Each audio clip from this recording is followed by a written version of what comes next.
Hi everyone. This is the 505 online class. So we meet Tuesdays. This week I'll give you online lecture. In part because this Thanksgiving week, and in part because the content of this lecture this week and next week is not really does not require any hands-on. So I can give you simply the lecture. Again, I will point out some important, some significant items that you need to read and practice on your own. Not much that you need to do, but anyhow, I can follow the slide so that you may be able to get it. And also, the final exam is approaching. Your final exam is planned, and I am proposing in this way. If any of this time does not work for you for some reason, then you need to let me know in advance, at least a week prior to this exam.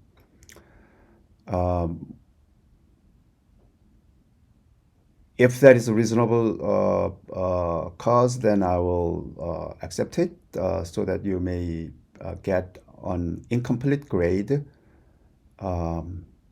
Or if you are in emergency during this exact time slots, then you need to give to me the legal excuse note.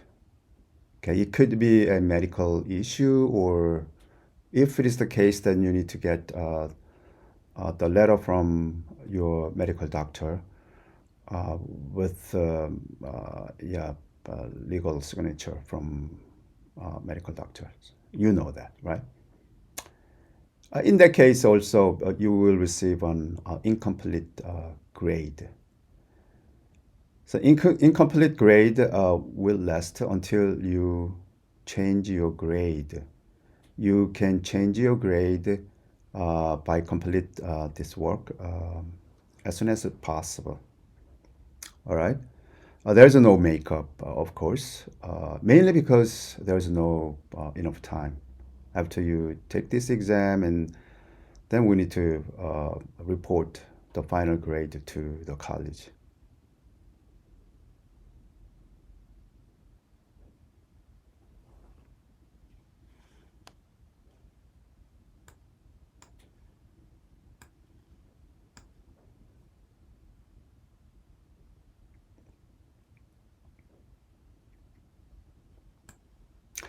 Okay, let's get to our operating systems.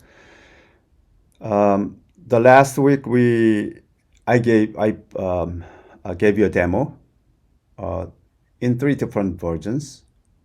When I look up, when I check the number of the viewers, actually not many students watched those.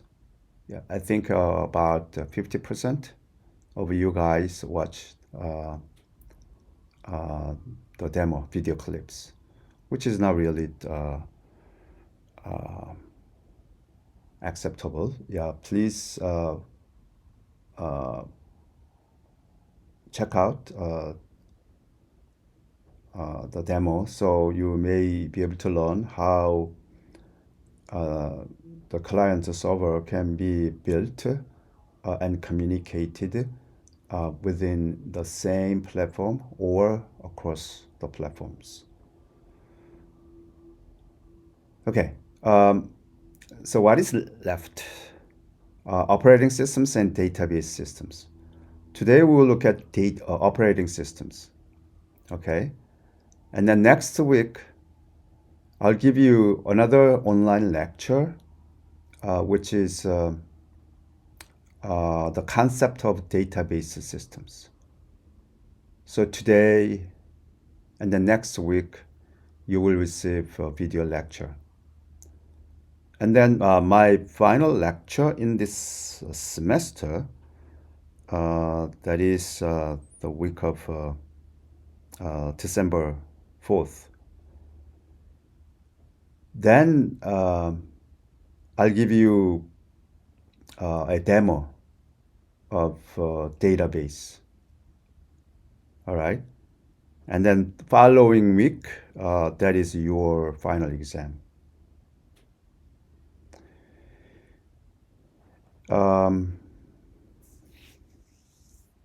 So anyway, we may be able to meet on Zoom at least once. All right. For database hands-on lab, I want you to download MySQL. MySQL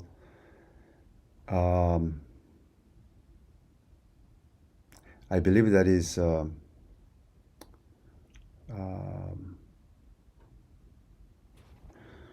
let me show it to you what version it would be. So I want you to prepare that and install it.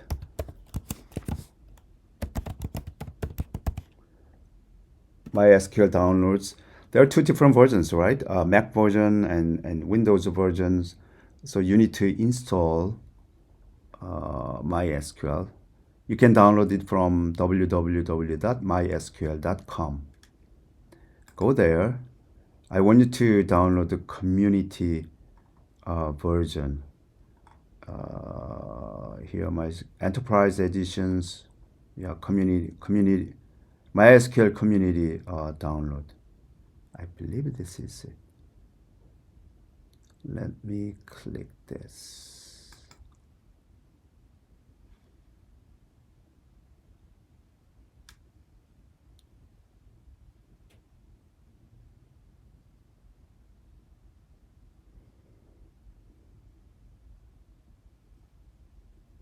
MySQL community server. Then there are two different versions available, Mac OS or Microsoft Windows, Linux as well. There are many different versions available, right? So you can download the proper ones. If there's ARM processor, then if you purchase it a recent product of Mac Pro, then probably that is ARM. The earlier version, maybe 2-3 years ago, then Intel processors. The Windows versions, that'll be much easier, right? If you click Microsoft Windows, then simply, yeah, you can download the zip files and install it. The activation of MySQL is a little different between Windows and Mac OS. So we'll get to that, right? I want you to try. Mac version is a little bit trickier than Windows version. Windows version, that's if you install it, then you can, yeah, when you install it, please keep in mind the path expression, the location where that MySQL community server is available. Okay. All right. So we'll talk about that a little. Yeah, when it comes to probably there is a second week of December, right? So we'll do that. Probably there's 3 weeks from today.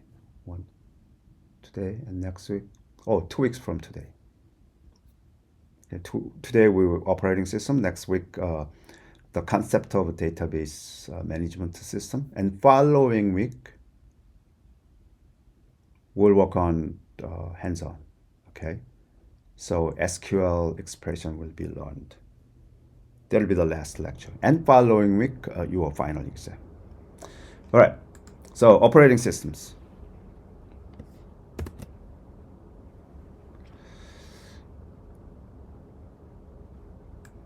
What I will do, make it this much bigger. All right.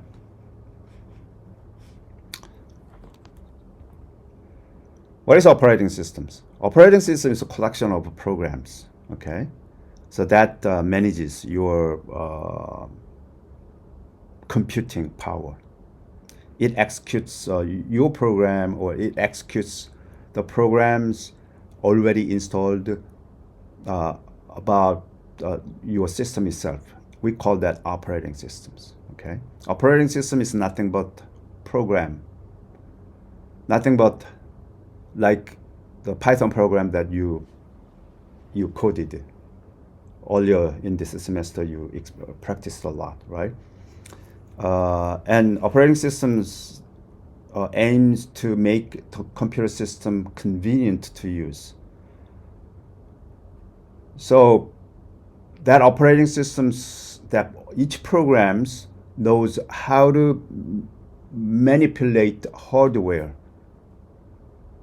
Okay, PC or Mac or Linux machines, they're all hardware. Hardware is not only the processor, memory, monitor, mouse, keyboard, but also network and also security issues. Okay, so each of those devices, external functionalities needs to be managed by your computer. The program that you may be able to implement is not at that level, at that low level, right? Your program is a very high level, so we call that application program. But under that application program, so many programs are running.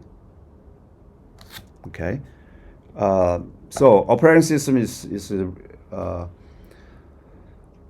a resource allocator. Operating system is a control program. It manages all the resources: hardware, network, printer, external, internal. It decides between conflicting requests for efficient and fair resource use. Your computer needs to manage so many internal and external resources. Among those resources, there may be some conflict in request, conflict in executions, conflict in negotiations, communications. All those things need to be managed and controlled by operating systems.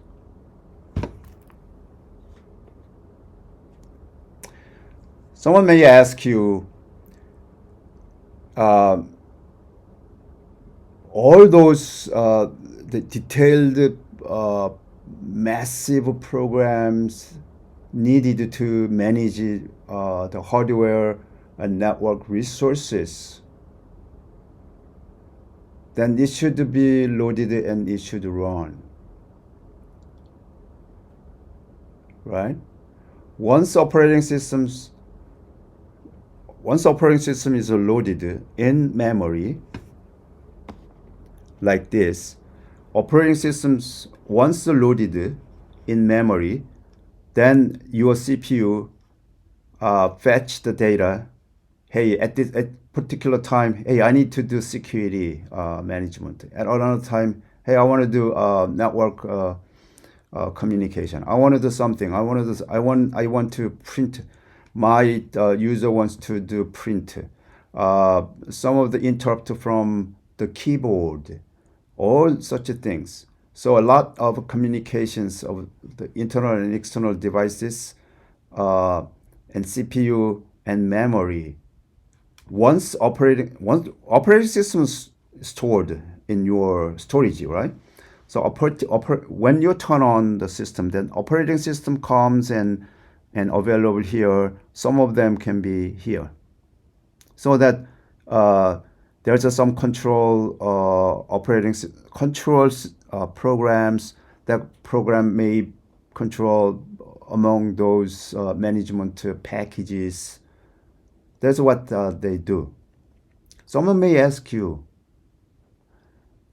let's say your computer is just hardware, just cold hardware, unless you turn it on. Okay, one point. Another point, as far as operating system is loaded, then everything can be managed by that operating system. At one end, there is a completely hardware. At another end, operating system is available. Therefore, once the operating system is available, then we don't have to worry about, because the operating system handles all details, how to manage devices, how to communicate, how to interact with the users, all those things, right? Between hardware and then hardware with the operating system, there's a little bit gap.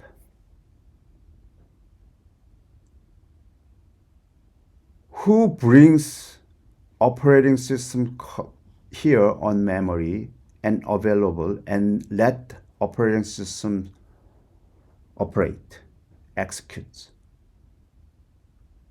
Who would do that at the very first time? Once the operating system comes here, then it is okay, because the operating system can do anything. But who could bring operating system up to this memory, and therefore some of those here on CPU, from that time it runs? There's a big issue, right? Maybe there's a small gap, but maybe there's a big gap. If there's nothing, then your hardware is just cold metal. Operating system is still on the storage. Who brings the operating system from storage electronically to memory and then to CPU? That is called the bootstrap program.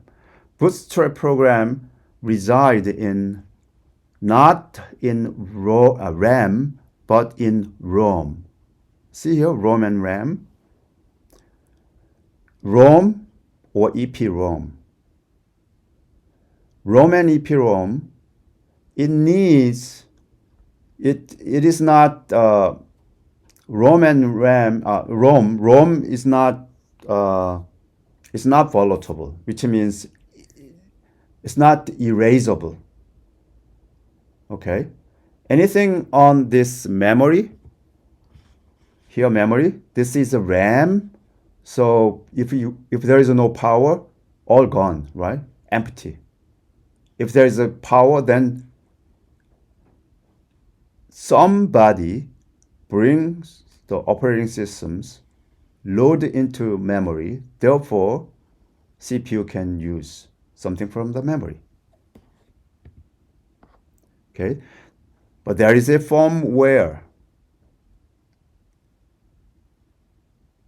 loaded on this ROM, read-only memory. Okay, read-only. Once written, it is not overridden. So there is a ROM.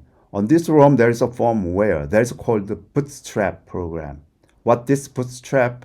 What is a bootstrap? I want you to think of a cowboy, Texan cowboy. Cowboy, there's long boots, right? So it's very hard to wear that long boots. So usually, on the top of that high boots, there is a small the strap. Okay, so the cowboy pulled that strap up. Therefore, the long boots can fits in your foot, right? For example. That is called bootstrap. So word bootstrap literally used on this program. So that program firmware stays on RAM when your computer's power on. Then what the first thing to do is that firmware is loaded. That firmware brings the operating system to load on memory. That is all what that is the only thing that bootstrap program can do. Once operating systems the program is loaded in the memory, and therefore CPU can use it, then that is operating system's power, right? But connected to that from metal hardware, cold hardware, then that bootstrap program can do. That's a bootstrap. Okay. Computer system usually general purpose process, a single general purpose. General purpose program. It has a multiprocessor systems. Therefore, it could be recent days, parallel execution possible. Doing that, throughput can be increased. It's much more highly scalable. Reliability increased. Okay. That is a general purpose computing power retains these days.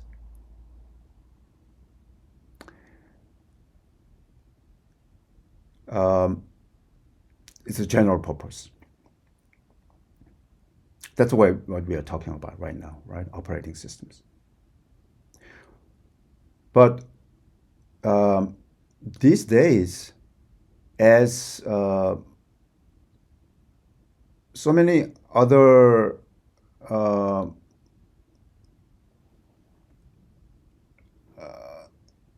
the equipments and devices become smart. Smart means it has a computing power and it has a communications. For example, the vehicle, Tesla has a computing power, very, very powerful computing power.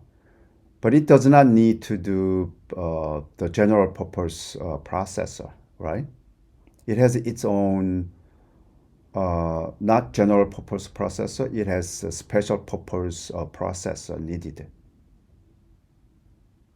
For example, the computers installed on Tesla does not need to do the communication to printer, right? It does not need to do the execution of any Python development and codings. It doesn't allow us to access anything in it. It does not need to sending out mail or receiving mails, right? But it has some other specific purpose.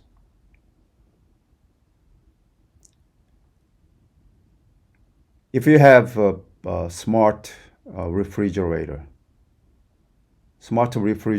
does not need to do all those things that I just described. It does not need to take photos, which is apparently different from Tesla computers. Tesla computer needs to do a lot of image processing, but on your laptop, not much powerful image processor needed. Your a smart refrigerator does not need most of those I listed, right? So some of the external, other than the computers, computer itself, general purpose computers, laptops, many other entities still need computing power similar to our laptops, but not exactly the same. That is because that entity has its own specific functions, specific goal. So it needs its own processors, right?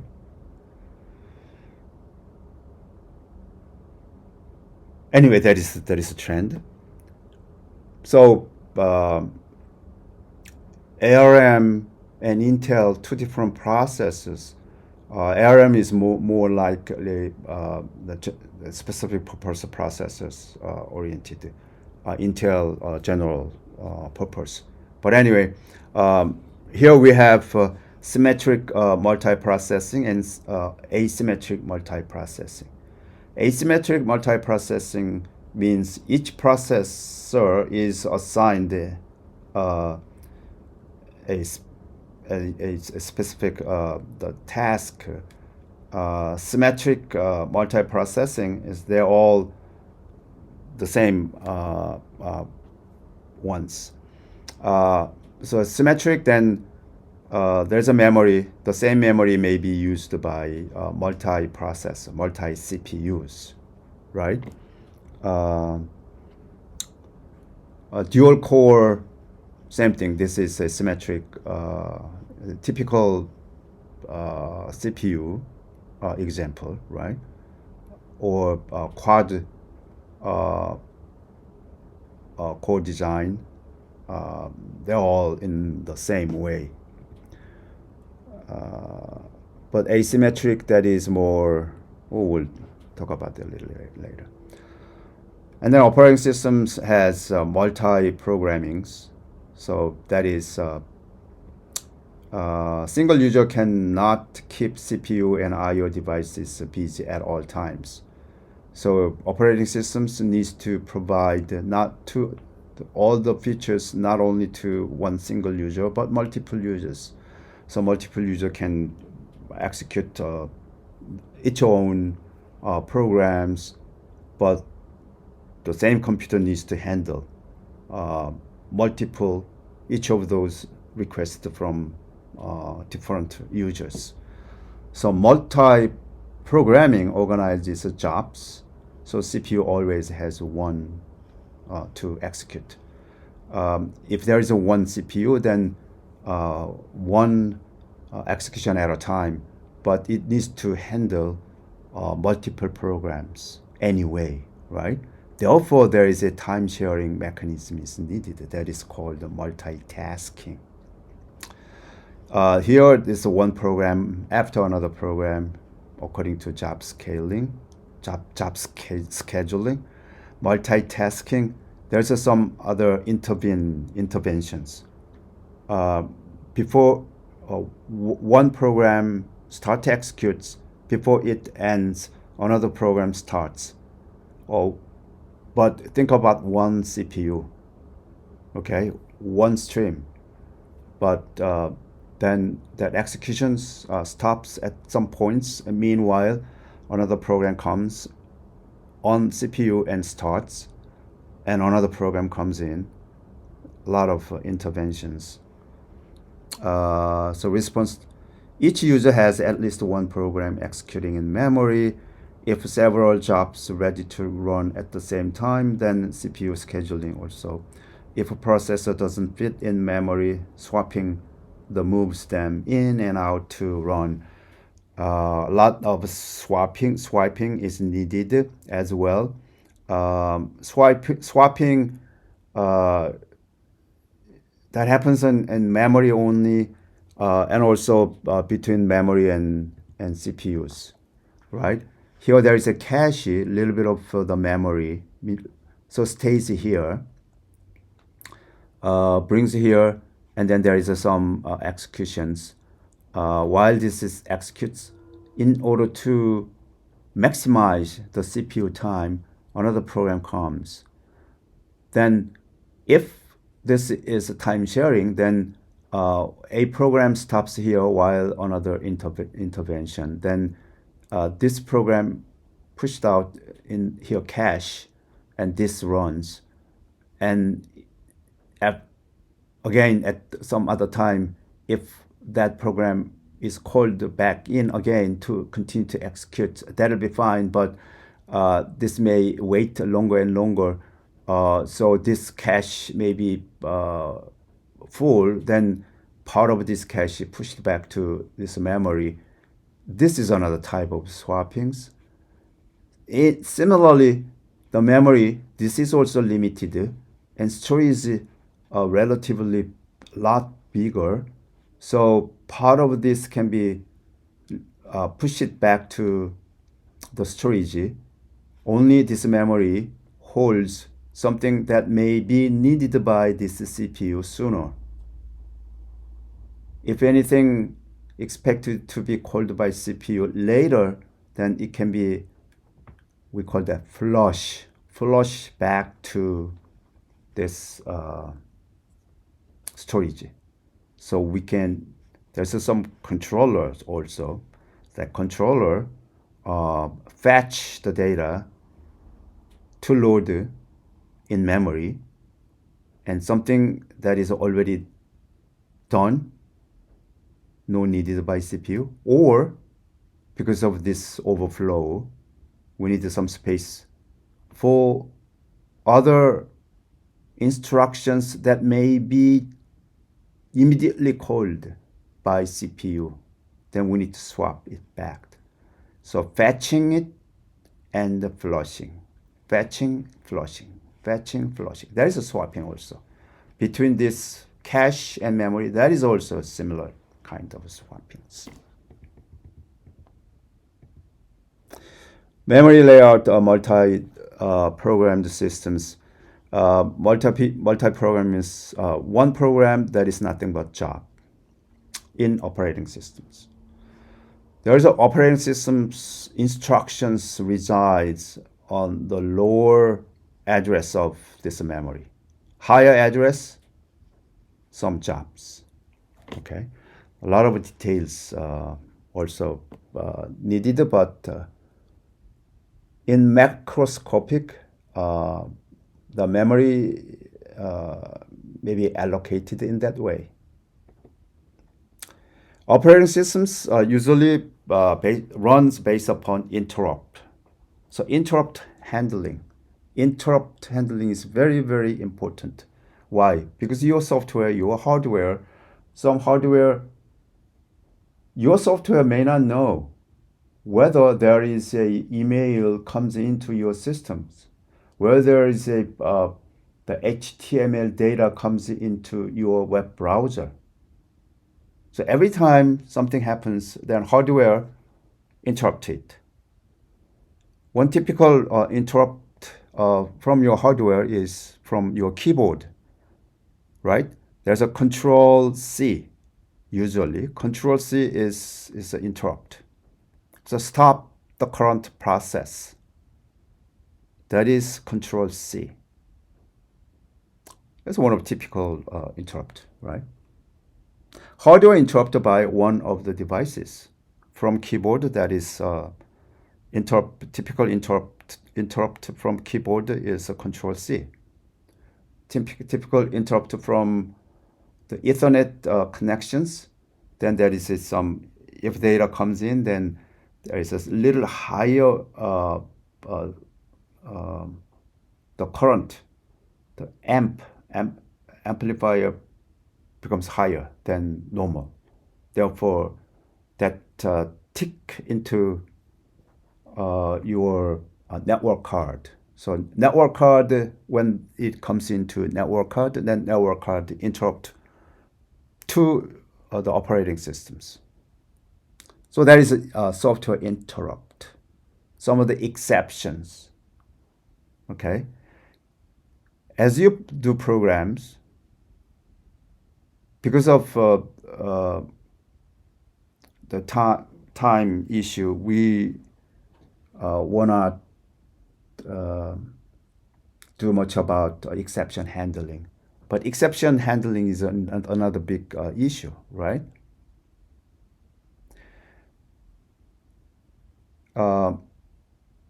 Python has an exception handler available. Exceptions are organized hierarchically. Part of the exceptions are already provided by your Python. Plus, depending upon your business logic, you may be able to define your own exceptions. As you define your exceptions, it should be defined along that exception hierarchies. Okay. So that is exception handlings. If there is some error, some expected or unexpected errors, then you need to handle it on your program. That is exception handling.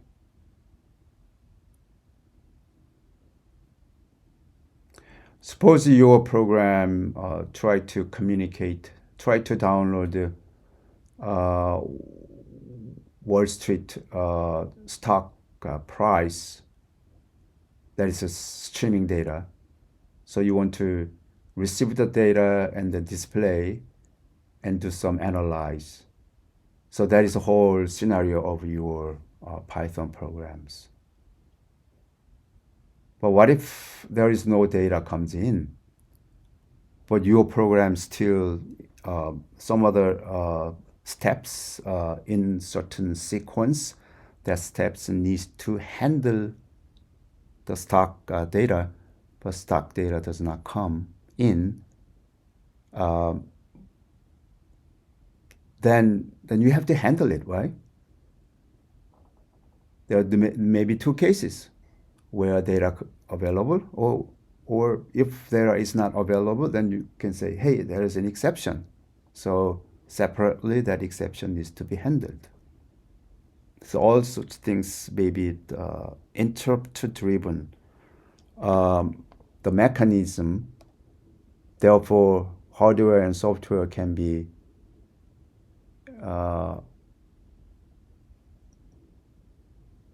interacted with no big the problem occurring in between. In operating systems, usually there are dual mode, user mode and kernel mode. User mode and kernel mode. User mode so that you can enjoy a lot of things by yourself. Kernel mode, that sits, there's a two-tier. Above, that is user mode. Below, real low level, then there's a kernel mode.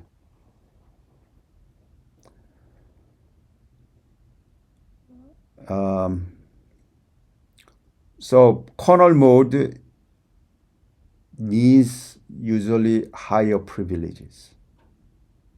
All the system calls goes into the kernel mode. Kernel mode cannot be accessed by regular users. Although some of the job needs to be done by kernel mode, although the job itself is just regular user mode applications. But there may be some cases it goes down all the way down to the kernel mode. For example, some of the network communications, some of the hardware interactions. All those things needs to be done by kernel mode. Without kernel mode, user application programs cannot do, right? But developer and users of that applications do not have the kernel mode highest privileges internally, so the privileges may be escalated. While the privilege is escalated, there may be some hackers tap into that escalations. Then hacker can have kernel mode the highest privileges. Therefore, your system can be compromised fully, in that case, fully, completely. But anyway, that is a side stories. Increasingly, CPUs support multi-mode operating systems. So now, virtual machine, VM, is also the current the paradigm. So as I said, the user mode and kernel mode, between those two modes, there's a transitions, right? Some application programs in the user mode needs to do some of the actions in the kernel mode. Then there is a mode bit can be changed to 0, so that kernel mode, this requires highest privileges. So that is executed, and when it returns back to the application program, then that bit needs to be reset. Therefore, when it comes here, then, hey, your privilege is not anymore that highest privileges. That way, all those things can be handled. So timer to prevent infinite loop and process hogging resources. Timer is set to interrupt the computer after some time period. Keep a counter. There's some counting issues. Counter that is decremented by the physical clock. Operating system set the counter privileged instruction when the counter 0 generates an interrupt. Set up before scheduling process to regain control and terminate the program that exceeds allotted time. So there is a time checkings. So anything, it should not reside here longer, right? So these things is current techniques involved, but a longer time ago, there is no such things, counters and all those things, privilege issues. But anyway, that is. And virtualizations, this left-hand side, this is typical. We have one single sequence processing. We have hardware and kernel mode, and then on the user mode, there is an application, is a processing. Therefore, we call that processes. Multiprocess is handling here. If we have virtualization, then based upon the same hardware, we have a virtual machine manager. Therefore, there is a virtual machine 1, virtual machine 2, virtual machine 3. So each one has a different kernel. This could be Linux kernel, this could be Mac OS kernel, this could be Windows kernels. So upon this kernel, there may be a user mode and then process. That's possible.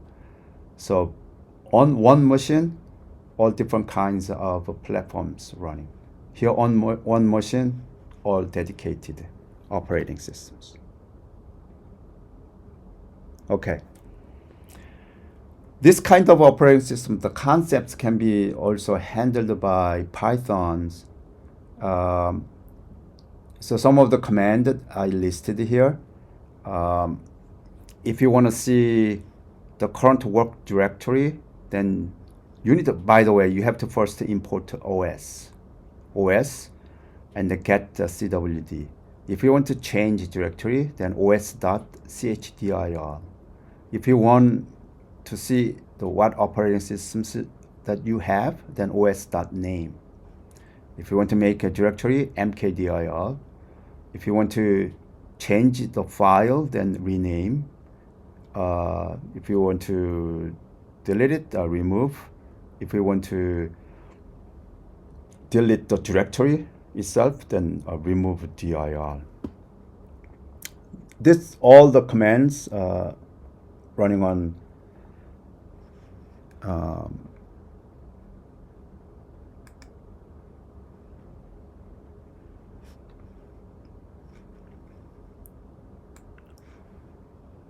for example, then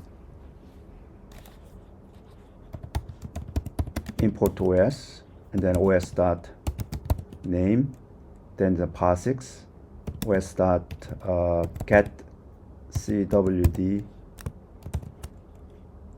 current work directory, then there is users dot slash users slash jyun. A little more, and then environment variables, os dot a lot of the path expressions, CPU count. I can see how many CPUs. That's CPU. There's a count. There's a function. CPU counts. Oh, I have 10 CPU. Hallelujah. And then terminal size, get login, get PID. Yeah, I mean, while your program runs, if you want to see who is running your program, then you can get login, right? Let's start get login. Then there is root. Right now, root. I have root privileges. And get environment. And then there is a system modules, OS module and system OS. OS is, there's a general OS. System is my current systems. So if you to import sys, then sys dot here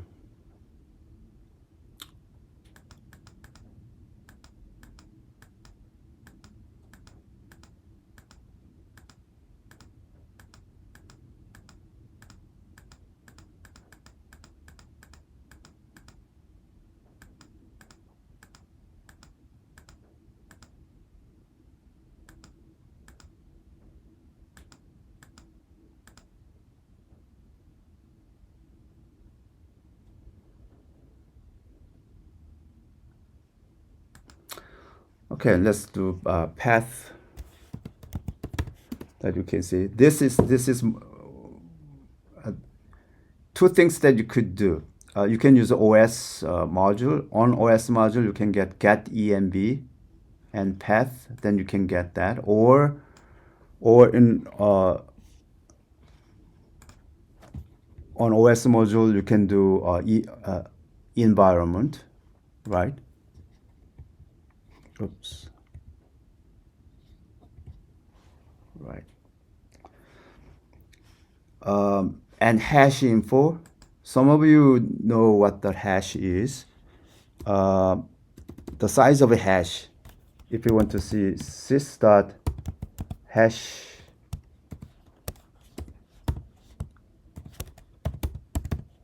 info, then the hash algorithm is SIP hash 24 that is used. Hash bits 64 bits. The width is 64. So size is 64.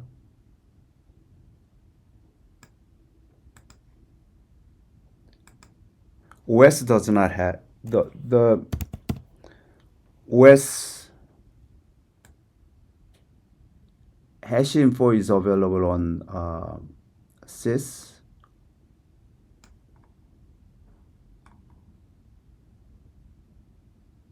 Okay, but OS can kill some processor.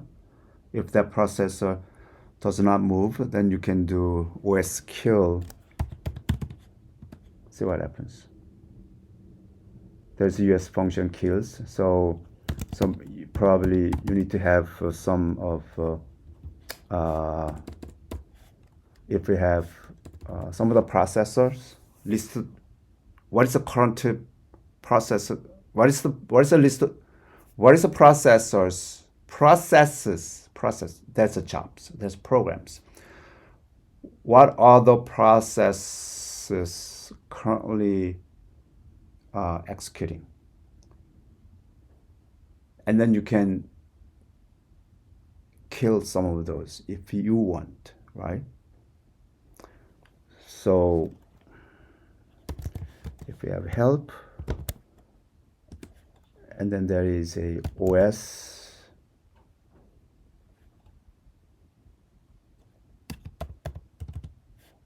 kill, OS kill PID. So process ID is needed, right?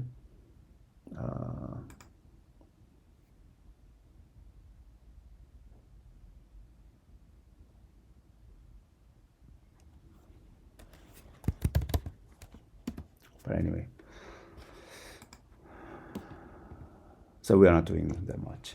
Okay, this is somehow the concept of operating systems, and then part of the operating systems can be handled by your application programs if you need to do, right? That is what we looked at here using Pythons. All right, this is for the operating system.